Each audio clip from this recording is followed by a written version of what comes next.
বন্ধুরা, আজকে আমরা আপনাদেরকে মেট্রো রেল দেখাবো।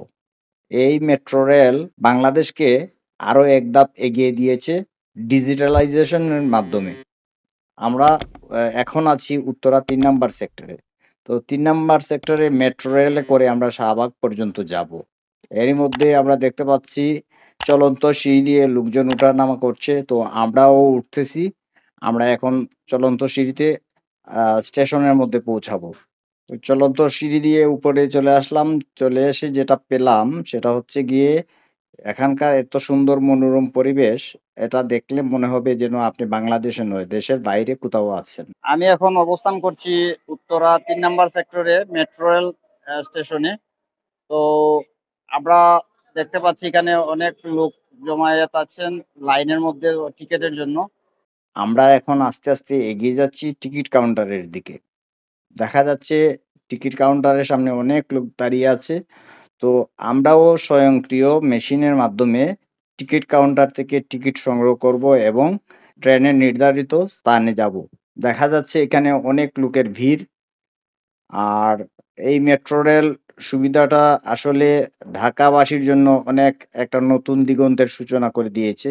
আমরা দেখতে পাচ্ছি অনেক লোক সিরিয়াল দিয়ে এখানে স্বয়ংক্রিয় মেশিনের মাধ্যমে টিকিট সংগ্রহ করছেন। অনেক লোকের ভিড়। আমাদের টিকিট সংগ্রহ করা হয়ে গেছে। তো এখন আমরা নির্দিষ্ট স্থানে যাব। ট্রেন যেখানে এসে থামবে ওই জায়গায় যাব। ওই জায়গায় যেয়ে অপেক্ষা করব। এর মধ্যে ট্রেন আসলে ট্রেনে উঠব এবং আমাদের গন্তব্য হচ্ছে শাহবাগ। উত্তরা থেকে শাহবাগ। আমরা আস্তে, আস্তে এগিয়ে যাচ্ছি মেট্রো রেল স্টেশনের গেটের দিকে। ওখানে গিয়ে এই টিকিটটা নির্ধারিত স্থানে যখন আমরা পাঞ্চ করব, তখন আমাদেরকে স্বয়ংক্রিয়ভাবে গেট খুলে যাবে, আমরা ঢুকে যাব। ওই দেখতে পাচ্ছেন এইখানে দেখা যাচ্ছে যে টিকিটটা পাঞ্চ করার সাথে, সাথেই গেট খুলে যাচ্ছে। এখন আমরা চলে যাব নির্ধারিত স্থানে যেইখানে এসে ট্রেন থামবে। আমাদেরকে সিঁড়ি দিয়ে আরো ১ তালা উপরে উঠতে হবে। তো আমরা এখন টিকিট কেটে চলে যাচ্ছি নির্ধারিত জায়গায়, আবার চলন্ত সিঁড়িতে, যেখানে এসে মেট্রো রেল থামবে। বন্ধুরা একটা জিনিস খেয়াল করবেন, দেখেন কত সুন্দর ছিমছাম পরিবেশ। এটা আসলে এইখানে আসলে বুঝাই যাবে না যে এটা বাংলাদেশ নাকি দেশের বাইরের কোনো দৃশ্য। আমরা দেখতে পাচ্ছি ইতিমধ্যে একটা ট্রেন চলে আসছে। আসলে এই ট্রেনে আমরা যাব না। আমাদের ট্রেন এখনো আসেনি। ওটা হচ্ছে গিয়ে আমাদের বিপরীতমুখী ট্রেন। আমাদের ট্রেন এর পরে আসবে। আমরা একটু অপেক্ষা করতেছি। এই ট্রেনটা গেলে পরে ৫ থেকে ৭ মিনিটের মধ্যেই আমাদের ট্রেন চলে আসবে। অনেক লোকের ভিড় এবং সমাগম দেখা যাচ্ছে।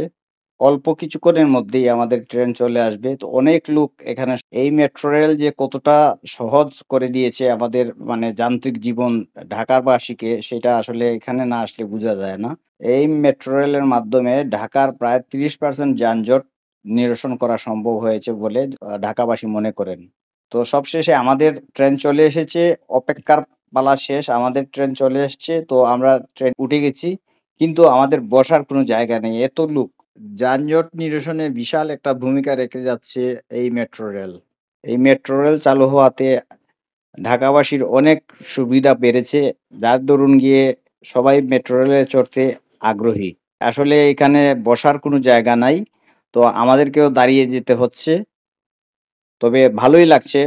কারণ হচ্ছে গিয়ে ট্রেন চলাকালীন অবস্থায় দাঁড়িয়ে গেলেও একটু কষ্ট হচ্ছিল। কিন্তু দাঁড়িয়ে যেতে কোনো অসুবিধা হচ্ছিল না। কারণ দুধারের দৃশ্যগুলা দেখতে খুবই ভালো লাগছিল। খুব মনোরম একটা দৃশ্য।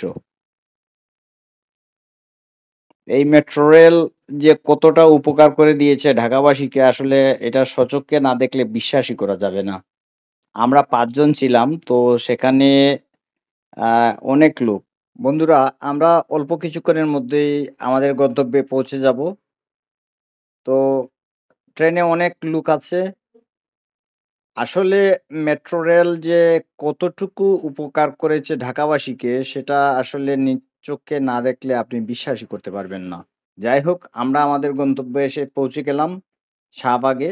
তো ১ম এ যেভাবে আমরা ঢুকেছিলাম কার্ড পাঞ্চ করে, কার্ডটা নিয়ে এখন কার্ডটা জমা দিয়ে বের হতে হবে। এটা খুব সুন্দর একটা সিস্টেম।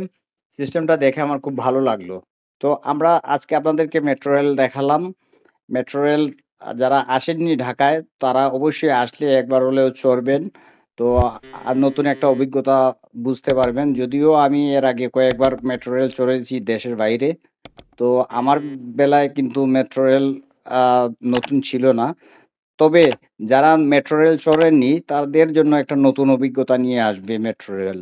তো মেট্রো রেলের যাত্রাটা আমাদের খুব সুন্দর এবং খুব আ আনন্দদায়ক ছিল। যারা আমার এই ভিডিওটি দেখছেন অবশ্যই কমেন্টস করে জানাবেন এবং আ ভিডিওটি ভালো লাগলে একটা লাইক অবশ্যই আশা করতে পারি এবং আমার পেজটি ফলো করে আমার সাথে থাকবেন।